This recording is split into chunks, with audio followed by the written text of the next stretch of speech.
ang may advice ko lang, yes na itodo nyo na, tapos na ang ating sangre.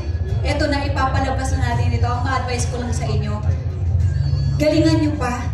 At lahat ng mga aral na natutunan ninyo, lahat ng pagsasama ninyo bilang co-actor at pagiging magkakaibigan.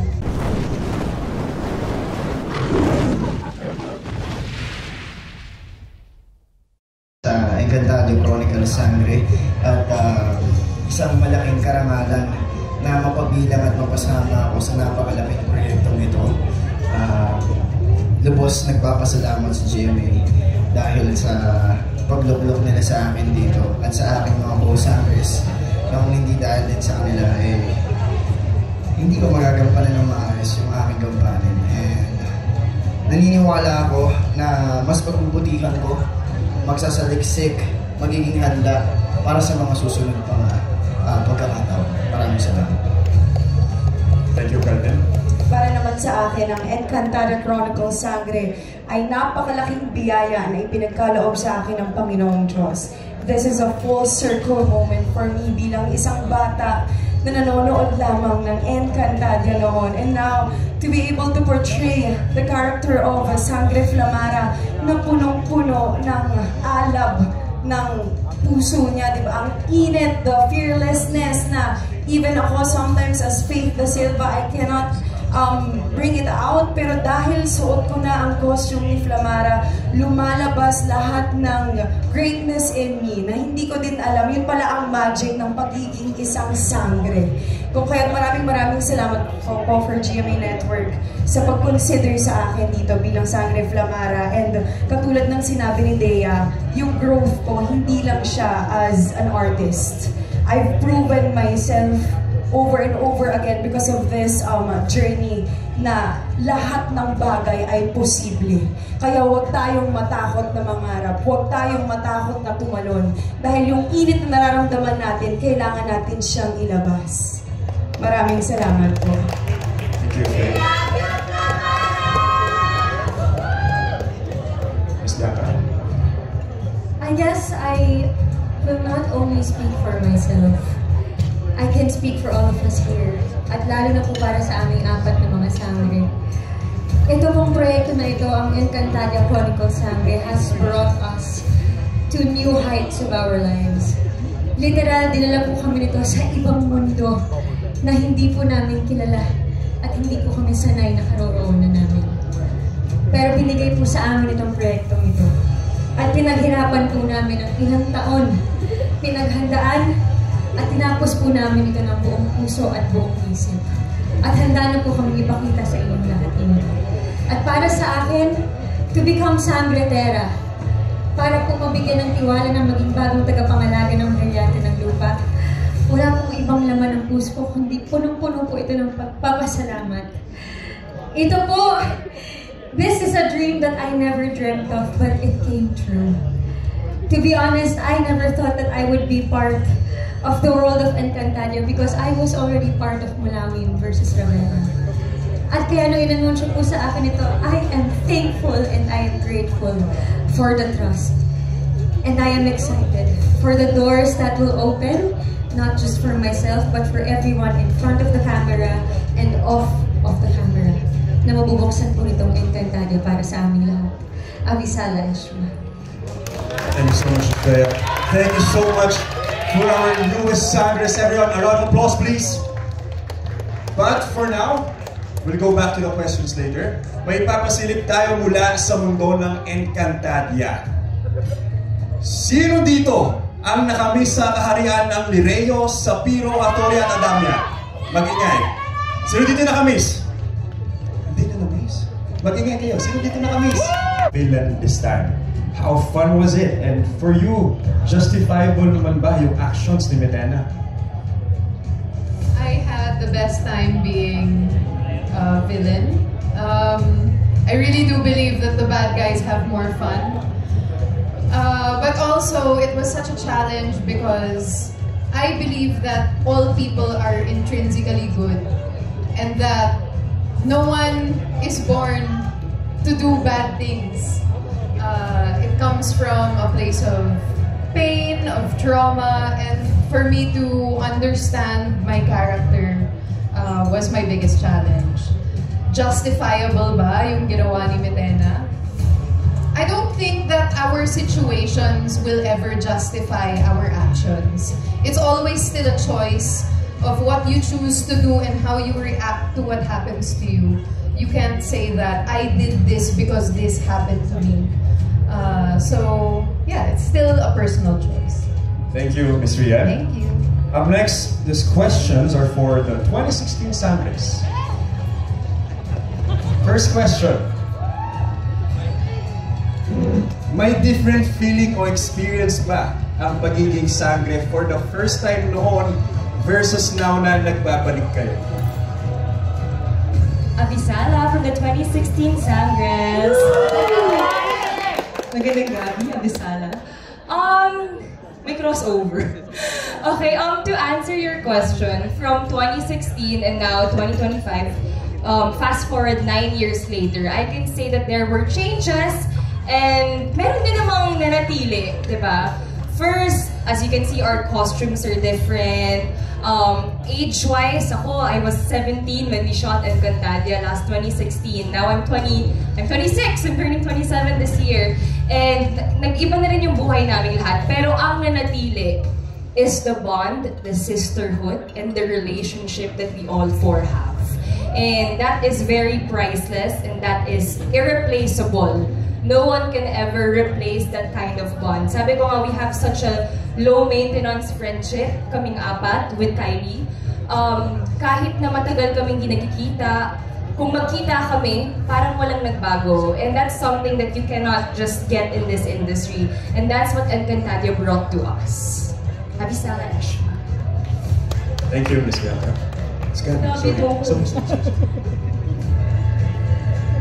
Next question. Ito, mayroon to. Advice to the new Sangres in terms of what you wish you had done when you played the role. Siguro masasabi ko, alam naman po ng nakararami na dito po ako nagsimula. Dito po nila ako nakilala bilang si Danaya at bilang si Sanya Lopez. Ito po ang Encantadia. Sa ngayon po, ang masasabi ko, wala po akong pinagsisihan nung ginawa ko yung Encantadia. Wala rin akong na-miss na gawin yung Encantadia ko. Dahil itinodo ko po doon. Gutom ako. Gutom ako maging successful. Gutom akong mag-inspire ng ibang tao. At literal na gutom. At gutom rin po talaga kami. Pero totoo po yun, sinabi ni Gabby kanina na yung bond namin, walang makakapagbago noon. Hanggang ngayon, ganun pa rin yung samahan namin. At dalhin nyo yan hanggang sa pagtanda. At sabi nga rin, may nagsabi rin sa atin, once a Sangre, always a Sangre. Keep inspiring people. Yun lang masasabi ko. Thank you, Ms. Faith. Next question for Ms. Glenn. Sanya po. Sanya po. Pashnea. For Ms. Gaiza, what message do you have for long-time Encantadics and new viewers discovering the world of Encantadia for the first time? Ako ngayon pala, nakikita ko yung mga Encantadics na nandito sa harapan namin. Tuwang-tuwa po ako at maraming salamat sa pagbibigay niyo ng chance sa amin in 2016. Maraming salamat sa pagtanggap niyo. At sa mga bagong henerasyon ng mga Encantadics, nasan kayo? Nasaan kayo? Nasa likod, ayan. Ang mga susuporta sa mga bagong henerasyon ng Sangre. Umpisa pa lang to ng kung anong tatanggapin nyo. Hindi pa natatapos ang kwento ng Encantadia. At sana magpatuloy ito hanggang sa mga susunod na taon dahil ang Encantadia ay parte ng Filipino culture at maraming aral tayo makukuha dito. Yung values ng Encantadia ay sana po ay ipagpatuloy po natin. So maraming salamat at sana suportahan niyo itong Encantadia Chronicles Sangre gaya ng pagsuporta niyo sa mga nakaraang Encantadia. Ang Sala Eshma Ecority. Thank you, Ms. Liza, Ms. Gabby, and Ms. Sanya. And going back to our new Sangres. This first question is for Angel and Kelvin. As a Sangre, what values do you want to communicate to audiences?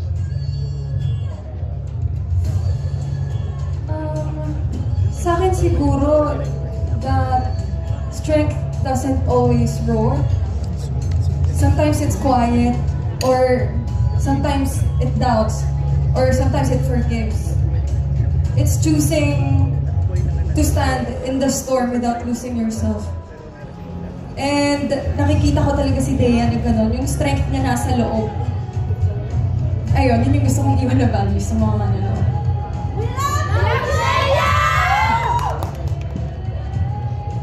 Ayun, gusto ko namang maiwang values sa manonood, sa mga bagong henerasyon, ay yung mga bagay na makakasalamuha natin ay hindi pwedeng parati lang maganda.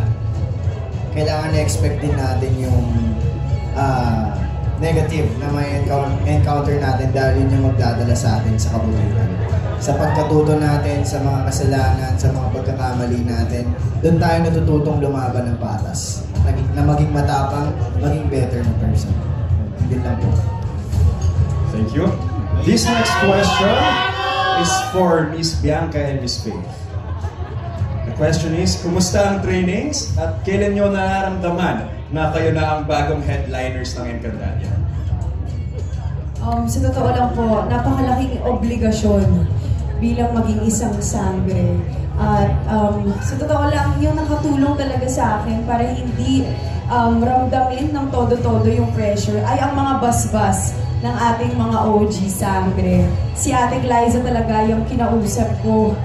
Dahil I really let her know na coming into the show, I was really pressured because nga napakalaking obligasyon. Dahil ang hirap sundan ng Ada Pirena, tama po ba ako? At ng mga naunang Pirena. Ngunit si Sangre Flamara, anak siya ni Pirena at ni Azulan. So, ibang tapang ito, ibang apoy ito. And for the preparation, within the cast and crew, meron po silang pinrovide sa amin. But kami sa sarili namin, personally, nag-train din po kami bilang iba't ibang mga armas ang hawak namin. Ako po, sword training. Si Dea naman ay sa bow and arrow at kung ano-ano pa po.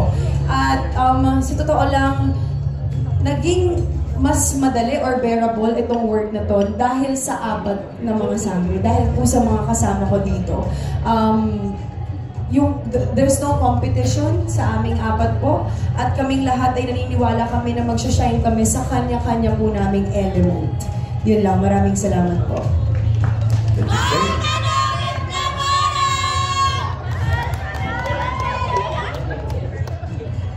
Ang trainings po na ginawa namin para sa project na ito ay hindi rin biro.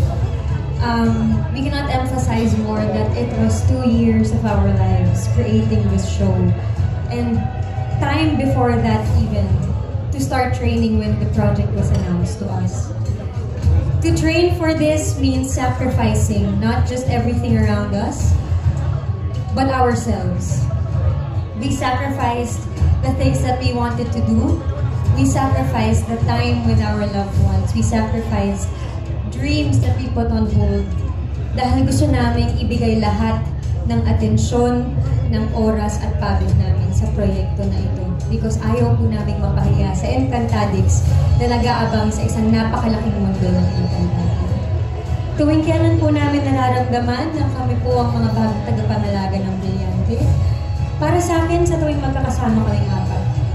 Sa tuwing ganito na magkakatabi kami at humaharap po sa inyong lahat.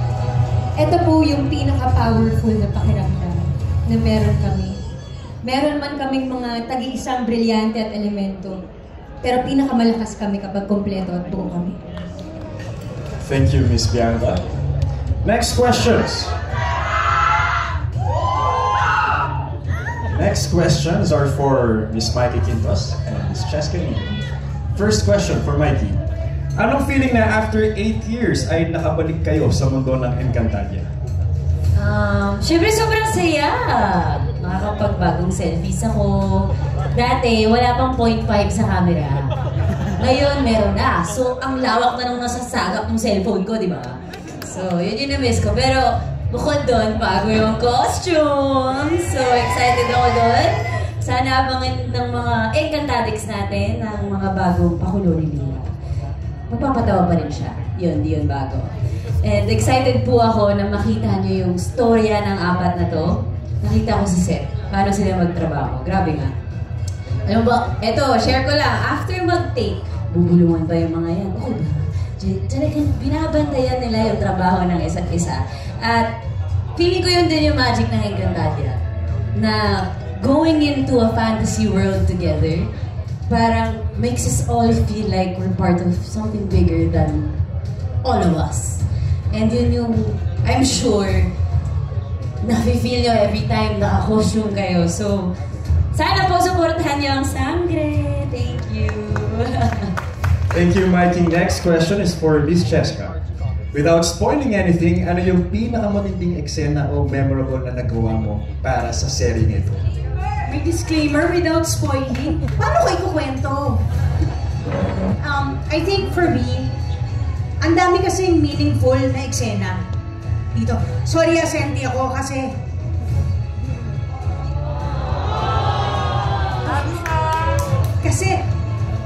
for the old Encantadix, pangatlong Enka ko na po to. So it's really a big thing for me. But I think my most memorable scenes would be the Great War. Kasi iba talaga, guys. Abangan nyo yun, sobrang ganda. And my confrontations with Hannah, the Rian Ramos, na napakagaling na artist. Thank you so much for all that support. Yun lang po. Thank you. Thank you, Ms. Cheska. Next questions are for the creatives. First question is for Direk Rico.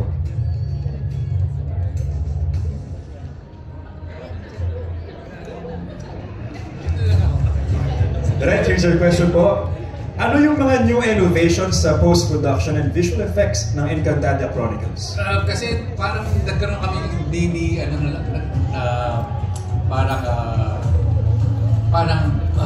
what do you call it, mini documentary na pwede nalang balikan na lang doon. Pero gusto ko lang magpasalamat sa lahat ng mga tao nandito kasi involved, kasi yung dedication nila sobra. Umaga ang call time nila, yung kanilang mga rehearsal kahit the day before, doon sila. Gusto ko lang magpasalamat each and every one of you. Tsaka sa post, GMA Post, wala pang tulog yan hanggang kagabi. Maraming salamat. Maraming salamat sa team, sa costume, lahat.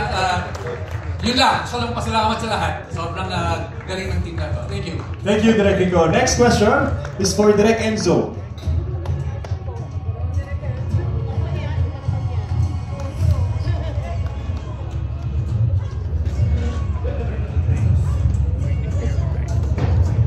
Direk, here's your question po. With the challenges of taping schedule, paano na-balance yung fight scenes and dramatic scenes ng story?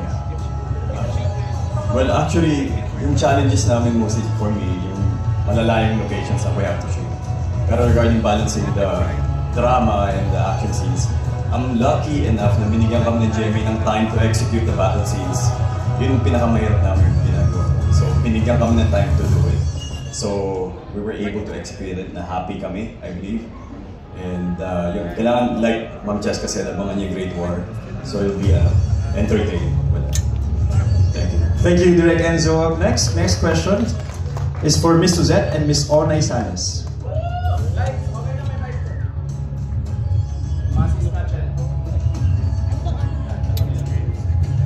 Here's the question po. This isn't a retelling anymore. Gaano kalaki ang in-expand ng mundo ng Encantadia? Sobra. Kasi nagdagdag tayo ng book. So, ang takbo natin, nasa book 4 na tayo. And then, pinalawak natin yung mundo. Kasi kung notice nyo dun sa map, sobrang laki niya. Hindi pa natin sinasabi yung iba pang mundo. Pero ito, nagkaroon tayo ng isa pang kontinente, yung Iñaki nga. At from there, pero kadugtong siya na Encantadia kasi si Litera ay isang taga-Encantadia talaga yung origin niya. Ang ibig sabihin ng pangalan niyang Litera ay sumpa, no? Yun ang meaning niya. So ang laki-laki ng kwentong to, may binalikan tayo sa past para maidugtong Kasi syempre, yung mga na-establish natin eh. Halika, Onay, ikaw naman. Thank you, Miss Suzette. Miss Onay. Bukod po dun sa, syempre malaki nga yung world na nadagdag sa external, pati yung internal, kasi nga meron tayong bagong 4 na sabi. So, kada character, bagong kwento, bagong world. Thank you, Miss Onay. Thank you, Miss Suzette. Thank you for our creatives. Next questions are for Luis and John. This is your question, Luis. Any reaction nung nalaman mong magiging part ka ng legendary series na ito? My first reaction, syempre nagulat ako, and growing up, I saw Encantadia and I love playing video games, and when I stepped into my costume the first time, stepped on set, I felt like I was in a video game, and I was all in right there from that moment. I made sure I will commit to the very best of my capabilities. So physical form, acting, fight scenes, I prepared everything to the dot because I know Encantadix deserve more from me because this is a global brand for the Filipino culture, and for that I'm very proud. Thank you. Thank you, Luis. John?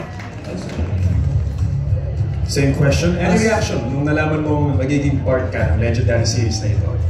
Ayun, una-una, magandang araw po sa inyong lahat, sa mga Encantadix, at sa mga friends po namin from the press, at sa mga boss po namin na nandito po ngayon.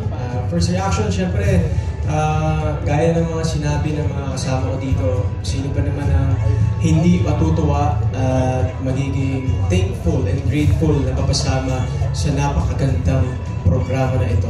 Kaya ako po ay totoong natutuwa dahil binigyan po ako muli ng GMA Network ng isang napakagandang pagkakataon para makasama po dito sa programa ito. And gusto ko pong batiin lahat ng Sangres. Congratulations sa inyong lahat. Nakakatuwa kung proud sila. Sino ba ako para hindi maging proud dito sa programa ito.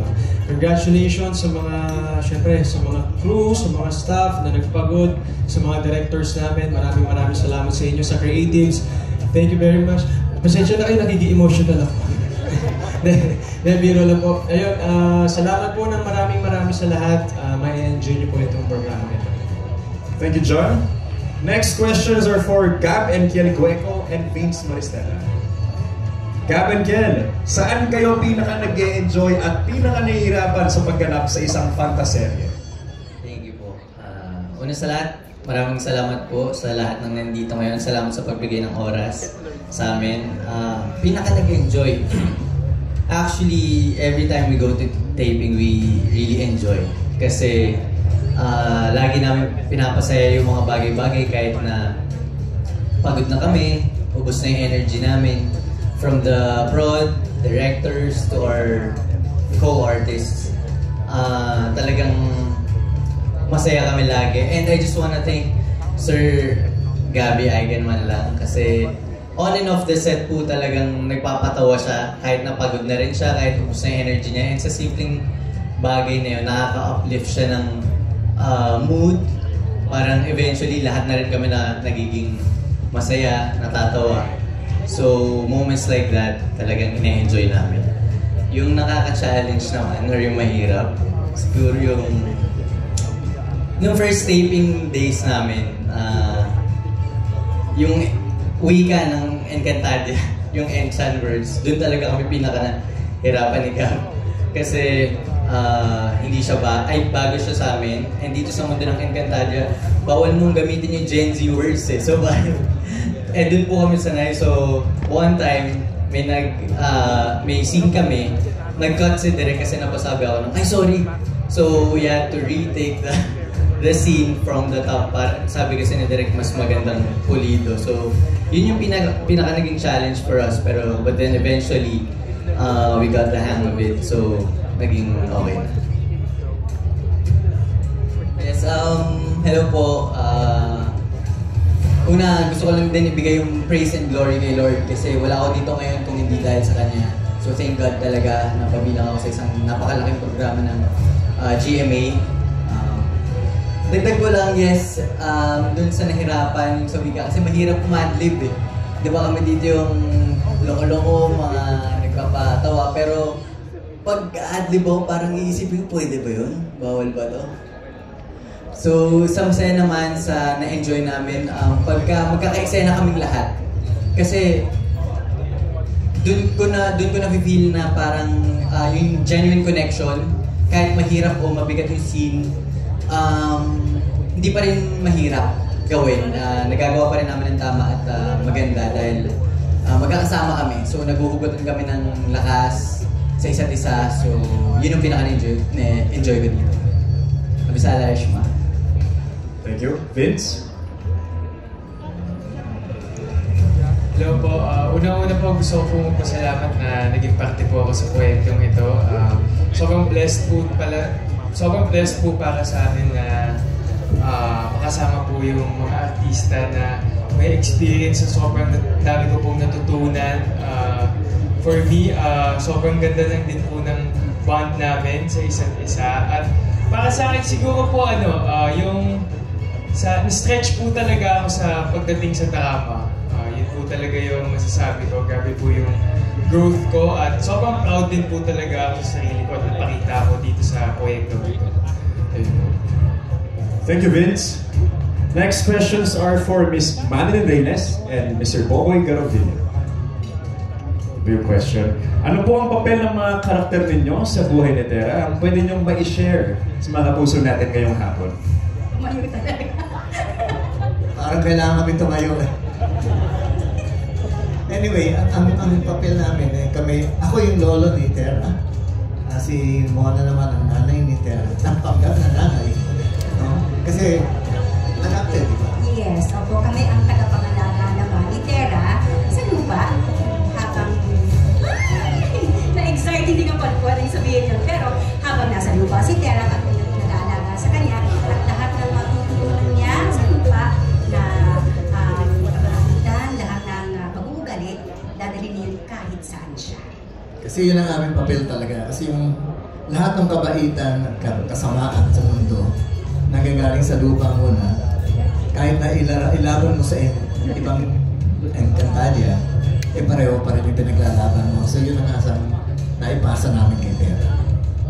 Yun, exciting yung trabaho namin doon. Gusto ko sana maging sangre, pero sabi ni B, hindi rin pwede. Yun ang nirereklamo niya sa akin kanina pa. Sabi niya, gusto ko mag-costume ng gano'n. Anyway, nagdag ko lang, no? Encantadix, maraming salamat sa inyong lahat. Alam niyo ba na nanonood kami ngayon? Bakit ang gagaling ng mga batang to? Ha? Bakit ang gagaling? Totoo, nakakamanghang panoorin. Ang gagaling naman. Ang husay ng mga batang ito. Congratulations, Team Sangre. Congratulations po sa lahat, sa hard work ninyo. Hindi lang sa mga tao on, pero off-cam din. Salamat po at ang ganda-ganda ng palabas natin. Thank you po, Ms. Madeline and Mr. Boboy. Next question is for Mr. Gabby Eigenman. So Gabby, ito po yung tanong natin. Ano yung mga remarkable na fight scenes na hindi nyo makakalimutan nung ginawa po ninyo ito? Nakalimutan ko. Actually, pinaka-memorable is yung away namin off-cam. Lahat kami dito nag-aaway. No, we love each other. Hindi ko siya pwedeng banggitin, pero pinaka-memorable sa akin, marami. Pero meron isa talaga na hindi ko makakalimutan. You know, when you're working, lalo na pag gagawa ka ng fight scenes, accidents happen. Accidents happen. At ito, sure to, accident din talaga to. Walang personalan. Pero napunta ako sa ER. Abangan na lang yung kung sino yung kalaban ko. Pero, like, you're asking me kung memorable, yes. Memorable yun. Buti nga naalala ko pa eh. Pakita ko sa inyo yung sugat. Mamaya. Direct zoom. Hindi, pero sa totoo lang, mas memorable ang fight scenes, not just for me, but for sa mga sangre, watching them, memorable talaga. Pag napapanood ko sila. Very memorable. Thank you, Sir Gedwan Sugbo. Next question. Wala akong sakit. Okay ako. Next question is for Ms. Bianca O'Malley. Ms. Bianca, what message do you hope this version of Sangre conveys to its audience, especially to long-term fans of Encantadia? Sa palagay ko po ang mensahe na gusto kong maiparating ng Encantadia Chronicles Sangre sa Encantadix at sa lahat pa po ng ibang mga manonood ngayon is that Encantadia is a representation of whatever we want to be. Encantadia is a world open to anyone who is dreaming, who is going through something, or simply just existing. Sa Encantadia, merong 4 na elemento na iba't iba ang personalities that anyone can resonate with whoever. At sa Encantadia, it is not defined by any gender. You can be anyone and anything you want to be. Sa Encantadia, nasa ibang mundo ka. Sa kabila ng lungkot na pinagdadaanan natin lahat dito sa mundo natin, maaari kang pumunta sa Encantadia at doon magsasaya ka at makakasama mo ang iba't ibang mga kusneya, iba't ibang mga nilalang at iba't ibang mga warka. Encantadia is for everyone. Ang Encantadia po ay nasa puso natin lahat. At ito po ay para sa atin at ginawa namin para sa inyo. Avisalas. Avisalas, Miss Petra. And may I invite everyone to please stand up. At this point,